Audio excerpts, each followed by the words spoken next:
Okay, race fans, let's recap Thursday, May 21st here at Delaware Park. The weather wasn't too great. We had some rain throughout the afternoon. We started with a muddy track for race 1. It would switch to a sloppy track right before race 6. So even though the weather wasn't too great, we had some good racing, strong handle, over 2.5 million in handle today. So that's pretty good for a rainy day with no turf. They took entries today for next Wednesday. That'll be our first day of turf here at Delaware Park. That'll be next Wednesday, May 27th. So we're looking forward to that. But let's get right to the action from Thursday here at Delaware Park. Race 1 would kick off the popular early pick 5. They bet almost 86,000 into the early pick 5 on Thursday. Race 1, we're going a flat mile on a muddy track. It's a 25,000 starter allowance for filly mares 3 and up. Let's go to the voice of Delaware Park, Josh Brown, with the call of Thursday's opener.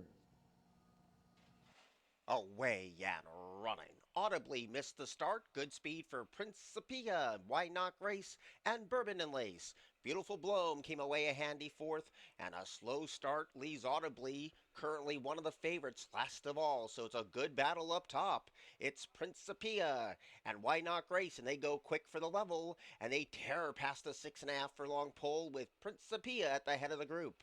Why Not Grace right there applying that heavy pace pressure, and there's a gap of 5 back to Bourbon and Lace, who rides that rail in 3rd. Beautiful Bloom has a perfect trip today, and Audibly has to sprout wings from last. 3/8 down, 5/8 to go, and Why Not Grace comes calling for the lead in those white blinkers, and Principia needs to dig deep against the fence. Still in hand is Bourbon and Lace, and in the pink cap, Beautiful Bloom continues to glide up to the top trio, and getting on track is Audibly at the back of the pack. Still a few chances to negotiate the far turn. It's Why Not Grace who strikes the front. Here comes Beautiful Bloom on the far outside. Bourbon and Lace is also right there in a feisty mood. Principia went way too fast, and Audibly continues this long, steady grind. They pass the 5/16, and Bourbon and Lace at 13-1 is going to try to see this through. Beautiful Bloom is going to give her the test at the top of the stretch, and Beautiful Bloom comes with those catapulting strides to try to kick past Bourbon and Lace, and unwinding from the back is Audibly after a slow start. Inside the final 200 yards, and Beautiful Bloom is not catchable and kicks away. Audibly tries hard with Bourbon and Lace, but Beautiful Bloom at 3-5's got it done. Beautiful Bloom has won it. Bourbon and Lace a sharp 2nd, Audibly 3rd, and Why Not Grace was 4th. Beautiful Bloom was a stakes winner here at Delaware Park as a 2-year-old when she won the White Clay Creek, and she comes off the layoff, makes her 4-year-old debut, a winning one. She ran big for owner breeder Chaz Blandford. Teresa Halt, also part owner. Anthony Pecoraro trains this 4-year-old daughter of Blofeld. Beautiful Bloom, ridden by Carol Sedania today. Nice ride by Carol. The 4-year-old filly went off at 3-5 and paid $3.20 to win the Thursday opener. Maybe a stake race next for Beautiful Bloom. Stay tuned. She gets her 6th lifetime win from 16 starts today in race 1. Let's take a look here at race 2. Race 2 would kick off the early pick 4. They bet almost 33,000 into the early pick 4. We're going 5.5 furlongs on the muddy going. Beaten claiming 5,000 for 3-year-olds and upward. Let's check out the action here from race 2. Away and running. Slow start for Discreet Devil. Good speed for Raleigh. Up the inside, Inter Miami also shows plenty of dash. And a whole herd for 3rd with Discreet Devil riding that rail. Float-on's in the thick of it too. And Midnight Getaway has the split. Back in the Woods is going to be caught very wide. And Prom Night has a pace to chase. So Inter Miami, the favorite, takes the lead as Raleigh tracks in that 2nd place position. Discreet Devil stays at that muddy rail to no avail. And Float-on tries to get closer without being asked, and the other 3 are stagnant, which includes Midnight Getaway, 2nd to last back in the Woods, and trailing is Prom Night. Inside the 5/16, and a good battle continues to brew between Raleigh and Inter Miami. And Float On continues to take giant strides, and winding up from last is back in the Woods, but goes very wide. Heads turn for home. Inter Miami has a fight on his hands, and that comes thanks to Raleigh. Here comes a track charge from Float On, who has all of this glorious momentum. Float On hits the front. Raleigh's going to play second fiddle. Prom Night's late on the scene. Float On, the 3-2 favorite, has won it. Raleigh was second. Show photo between Prom Night and Inter Miami. Well, I completely overlooked Float On, but the 8-year-old son of Bluegrass Cat knows how to win. He picks up his 12th lifetime win, now close to $300,000 in career earnings for this 8-year-old gelding. He wins for trainer Michelle Castillo. Wesley Ho with the winning ride on Float On, who went off 3-2 and paid $5 to win race 2. Let's take a look here at the third race. Race 3 would kick off the middle pick 5. They bet almost $33,000 into the middle pick 5. Starting race 3, we're going a flat mile, $5,000 starter allowance optional, claiming $8,000 for filly and mares 3 and up. Let's see what happens here in race 3. Away and running, a bobbling start for Sing Scat. Good speed on the rail for Misinterpretation. Also flashing toe is Bugged Out, and also right there is Always Forward. Force Acclamation puts them 4 to line as they swing left, and Sing Scat has a pop pace to chase, and pulling hard was Force Acclamation around the first turn. Pemberley's picked off that rival, and the gray Bottle Rocket is last of all. So Misinterpretation is at the head of the class and shows the way by 3/4 of a length, but 3 of them are poised to take her on. Always Forward deep on the track, and the blue sleeves of Bugged Out is right there too. Sing Scat has no excuses, tracking the speed from 4th, and chasing that 4-bag speed is Pemberley with no excuses from 5th as well. Force Acclamation had trouble around the first turn, and Bottle Rocket still last of all. They're halfway home, and Misinterpretation continues to lead, and the lead still 3/4 of a length. Bugged Out comes under a heavy drive in that second place position. Pemberley is looking for the out. Sing Scat rides the rail. Always Forwards deep on the track with 5/16 to go. Misinterpretation is kicked away by a length and a quarter. Pemberley has a charmed run if good enough, and trying to wind up on the far outside is Bugged Out. Always Forward, and now closing in his Bottle Rocket as heads turn for home. Misinterpretation leaves the rail wide open for Pemberley to pounce, and they come to the 3/16, and Misinterpretation kicks away from the opposition. Pemberley flat to the boards, and Bugged Out was driven hard, but to no avail. The 3-5 favorites got it done. Misinterpretation has won it by an expanding length and 3/4. Pemberley was second, Bugged Out was third, and Always Forward was fourth. Owner John Finelli and trainer Michael Simone claim Misinterpretation, a 4-year-old filly by Vino Rosso. They claimed her for $5,000 late April. They run back in less than a month. They run up in a nice starter allowance race. They get the money. It's a $20,000 purse. So the winning connections get $12,000. So they more than doubled their money in less than 1 month in one race. So congratulations to all the winning connections there of Misinterpretation. Paco Lopez, the winning ride. Misinterpretation went off 3-5, and she paid $3.20 to win race 3. She's now a 5-time winner from 12 starts. She knows how to win races. So nice claim there by Simone with Misinterpretation. Big winner there in race 3, stretching out to a mile today. Let's take a look here at race 4. Race 4 would kick off the late pick 5. They bet over $64,000 into the late pick 5, starting race 4. We're going a flat mile, claiming $7,500 for filly and mares 3 and up. Never won 2 lifetime. Let's check out the action here from race 4. Sweet and Feisty moves in. Stand by for the start. Away and running. Great speed from Sweet and Feisty. High Hearts also goes, and Sexy Red Dress floors it at the 7.5. Radio Goo Goo stays towards the inside. Deep on the track is Vino Bella with Tapwit Warrior, and last of all is What If.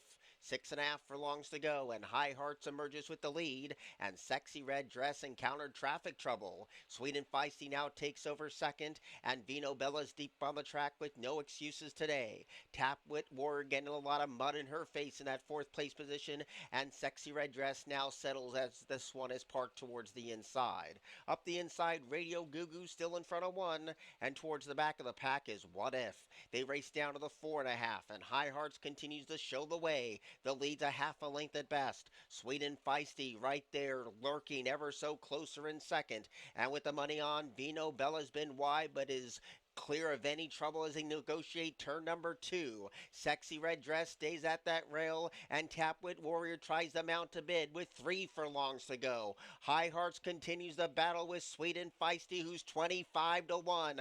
Vino Bella with the money on is a struggling third in the Delaware Goo, and Tapwit Warrior battles on Sexy Red Dress, Radio Goo Goo, and What If at the top of the stretch. High Hearts now kicks away from the long shot Sweet and Feisty inside 300 yards to go, and High Hearts is long gone. Sweet and Feisty holding on to second. Radio Goo Goo trying to splash home with Vino Bella and Sexy Red Dress, but inside the final 100 yards, High Hearts has this all wrapped up and was never headed. High Hearts has won it. Sweet and Feisty, the long shot, was second. Vino Bella was third, and Radio Goo Goo was fourth. Well, the 6th, Vino Bella, went off the heavy 1-2 favorite, but that filly did not break very well, could not overcome that. So High Hearts gets the money at 3-2. 4-year-old filly by Cupid, now a 2-time winner. She wins for trainer Christopher Seal. Nice ride there, Jose Betancourt. $5 to win price there on High Hearts in race 4. Let's take a look here at race 5. Race 5 would kick off. By the way, race 4 had a real strong handle. We had almost $500,000 bet into race 4. All right, here we go. Race 5, we would kick off the late pick 4 in race 5.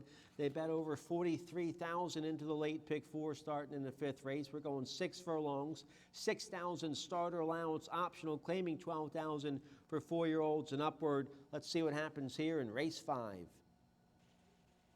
Away and running. Good speed on the outside for Murray. Just Relax also guns it from gate 3, and Patton's Tizzy is right there too. And up the inside, Guayo came away to get into 3rd. Triple Pass now lands 4th as Murray's back pedal to 5th.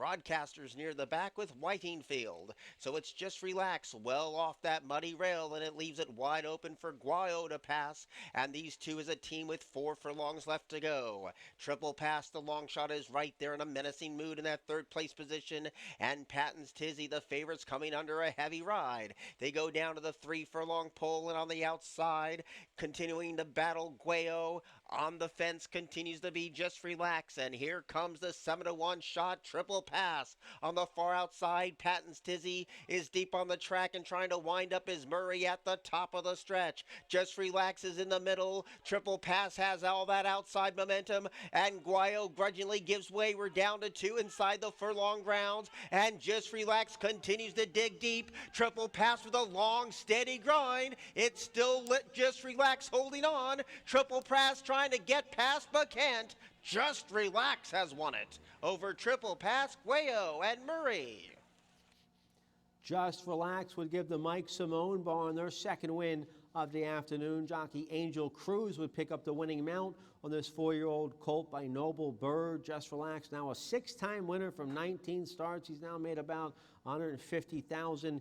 He went off 9-2 and paid $11.60 to win race 5. If you hit the early pick 5, congratulations. It was a little chalky. You needed to have that $11 horse in race 5. The early pick 5, I was 4 out of 5 on the ticket I gave out. The early pick 5 paid $121.45. Let's take a look here at race 6. Now, races 1 through 5 were run over a track rated muddy. Before race 6, the track was downgraded to sloppy as we were getting a pretty heavy rain during the middle part of the afternoon on Thursday. So a sloppy track for race 6. Let's take a look here. Race 6 would kick off the final pick 3 of the day. Nice first level allowance conditions for straight 3-year-old fillies going a flat mile on the sloppy going. Let's see what happens here in race 6.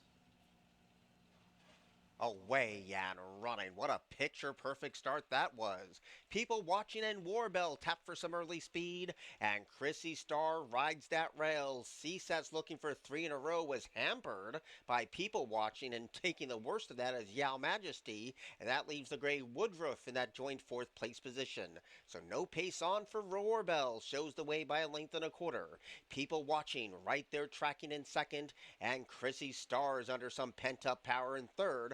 rides that rail in a race that sees no pace whatsoever. Woodruff is pulling hard under the jockey's hands, and Zest is off the inside now in fourth. And last of all is Yao Majesty, midpoint of the backstretch run, and Warbell continues to play coy with the opposition. The dictating speed leads by one. People watching the thorn in that runner's side in second. Chrissy Star pops off the fence for a clear shot of the top two under now a sloppy rate of track. Woodruff rides that rail. Zest has to do better, and nothing today from Yao Majesty. They turn again, and Warbell continues the strutter stuff, still in hand and in command. People watching is chased every step of the way. Chrissy Star now unleashes the brakes, but they still got to catch Warbell at the top of the stretch. The other three are going up and down like a merry-go-round at the homeward bound stage of the race, and Warbell with a confident kick looks for the competition and is kicked away by three. Chrissy Star continues this long, steady grind, and people watching drops away. Zest no better than fourth, but they couldn't beat what they couldn't catch. And Warbell, a long shot at 12-1, beats Chrissy Star, people watching, and Zest. Well, absolutely the overlay of the day. Warbell was 2-1 morning line. She went off a very generous 12-1. And the homebred for Dixiana Farms wins for trainer Michael Stidham in her dirt debut. She tried turf in her 4 previous tries. She'd only run 4 times. All 4 of those races were on the turf. She broke her maiden going long on the turf at the fairgrounds last March, but then did not run well in a allowance race at Laurel on the turf in mid-April. But she loved the dirt today. She loved the slop today. She went right to the front, and the 3-year-old daughter of War of Wills found new life on the main track for Dixiana Farms and trainer Michael Stidham. Nice ride by Julio Hernandez, who picked up the mount on Warbell, who went off 12-1, and she paid $27 to win race 6. Congratulations to all the connections there. Warbell, looking forward to seeing her next time on the main track. Let's take a look here at race 7. Race 7 is our allowance feature of the day for 3-year-olds and upward. Never won 2 lifetime, going 6 furlongs on a sloppy track. Let's see what happens here in the Thursday feature. Away and running. Nice even start. Good speed of the blue cap for Set for Life and Lundy Loot. Towards the outside, Temecula broke with plenty of dash, and Spamalot already comes under a heavy drive in the muck and the goo. Falcon Cove came away in 5th, and Pelote Comete is last of all, so not much pace on, and Set for Life's the leader, tried to slacken the pace to lead by a neck. Lundy Loot is right there applying this moderate pace pressure, and Temecula goes wide for the far turn run. Spamalot splashes up the inside and grabbed 4th. Here's the 3/8 pole, and Set for Life continues the lead, and Lundy Loot continues the chase. Temecula at even money is right there, coming under a loose rein. He needs to do just a touch better, and up the inside, Spamalot heads Falcon Cove and Pelote Comete. They come to the top of the stretch, and Set for Life continues to hug that corner, but Lundy Loot has all this positive momentum, and Spamalot's closing in 2 deep on the outside. Temecula now gets on track. Lundy Loot is kicked away to lead by a neck. Temecula splashing his way down the center of the track. Here comes Temecula. Temecula, Lundy Loot, Temecula got it by a neck to beat Lundy Loot, Pelote Comete, and Set for Life. Another big effort from Lundy Loot. He just gets beat in the final strides as Temecula gets up for owner-trainer Christopher Shaw. That's the first start of the meet here for the Shaw barn, and they go right to the winner's circle with this 5-year-old son of Speightstown, who's now a 2-time winner. He's now made about $100,000 in career earnings. Temecula would give jockey Carol Sedania her 2nd win of the day. Congratulations to Carol. She's your current leading rider right now with 6 wins. Temecula went off even money, paid $4.20. The middle pick 5 that started race 3 and paid out race 7. The middle pick 5 paid $396.40. Congratulations to all the winning connections there of Temecula. Let's take a look at the 8th and final race on Thursday, going 6 furlongs, $25,000 starter allowance, optional claiming $25,000 for 3-year-olds and upward. Let's see what happens here in race 8. Away and running. Stumbling start for Little Sebastian. Good speed from Great Quality. Deep on the track is Overspent, and those are the first three. Then you have Platform tracking in a joint fourth position with Mr. Roscoe, and Moe's Smoke in the long shot is last of all. So it's a good battle brewing between Overspent, who's deep on the track, Little Sebastian in between rivals, and Great Quality rides that rail, and they splash towards the half-mile pole with Great Quality winning the battle, and Overspent trying to win the war. Little Sebastian in tight had a check off heels in third. A distant fourth is Mr. Roscoe with Platform, and Moe's Smoking last of all inside the 3 furlong panel, and Overspent at 6-5 wants the lead from Great Quality, and these two have kicked away. It's a big break back to Mr. Roscoe in third, and Platform's going to land fourth at the top of the stretch. Overspent looking for 3 in a row, comes spinning off the turn with a 1.5 length lead while drifting in. Great Quality ducks off the inside to take another shot at this leader. Overspent nursing a 1.5 length lead. Great Quality is trying hard. Mr. Roscoe's late on the scene with Platform, but the favorite's got it done. Overspent has won it. Great Quality's in a photo with Mr. Roscoe for second, and Platform rattled home the finish fourth. My best bet of the afternoon wins at 6-5. Overspent, a 5-year-old son of Great Notion. He's now a perfect 3 for 3 coming off the layoff as a 5-year-old. 3 for 3 in the Mark Schumann barn. Nice ride there, jockey Michael Sanchez. Overspent, now a 3-time winner from 9 starts. He's now made over $100,000. He went off at 6-5 and paid $4.40. It'll be interesting to see where they go next with Overspent. He's Virginia bred, Maryland sired, and Delaware certified, so maybe we'll see him in a nice allowance race next for Wendy Hendricks and trainer Mark Schumann. I was 4 out of 5 on the late pick 5, but I got my best bet home there in the finale. Overspent, paid $4.40. The late pick 5 paid $681. Congratulations if you had that. That was the best paying pick 5 of the day. All right, let's get a quick break. When we come back, I'm going to tell you about a couple of features we have coming up for you this Saturday at Delaware Park.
All right, welcome back. Let's talk about a couple of features we have for you this Saturday. We have an 8-race card. Hopefully we'll have some better weather. The first race post time, 12:20.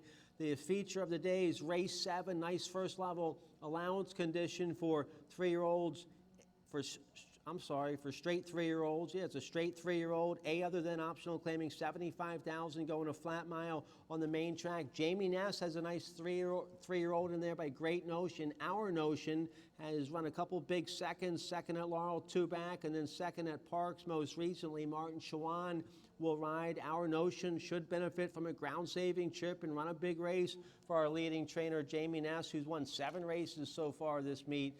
A couple other runners in the feature. Race 7, Reckless for trainer Michael Stidham. Julio Hernandez rides that 3-year-old by Maxfield. He had a nice maiden score at Oaklawn last February. Hasn't run since March. Also trainer Miguel Penaloza has a nice 3-year-old in there. Higher Sense by Higher Power. This horse had a nice maiden special weight win last February at Laurel and a good second against Allowance Company 2 starts ago at Laurel. Looks like he was in too tough last out in the Tessio. I think Higher Sense will run better in the 7th race on Saturday. Then we'll wrap up the day on Saturday. I'll try to hit the late double on Saturday. Race 8's a maiden 25 going 5.5 for 3-year-olds and upward. And trainer Jamie Ness is going to have one of the favorites in there. On the outside, Hard Freeze, a 3-year-old colt by Hard Spun, gets first-time Lasix. on Saturday. Also, trainer Katie Voss ships up from Maryland with Farouk, a nice 4-year-old who's been hitting the board down there in Maryland. He's coming off the layoff, making his 4-year-old debut on Saturday. So we have some nice races on tap for you this Saturday. Hopefully we'll have some better weather and maybe a fast track for you. Turf starts next Wednesday here at Delaware, so we have that to look forward to. Hope you had a good day. Thanks for supporting us on a rainy afternoon. The handle very strong for an 8-race card on a rainy day with a muddy track. The handle on Thursday, a little over $2.5 million in total. So thanks to all our fans and bettors for supporting us on Thursday. Have a great night, and we hope to see you on Saturday. There's only one.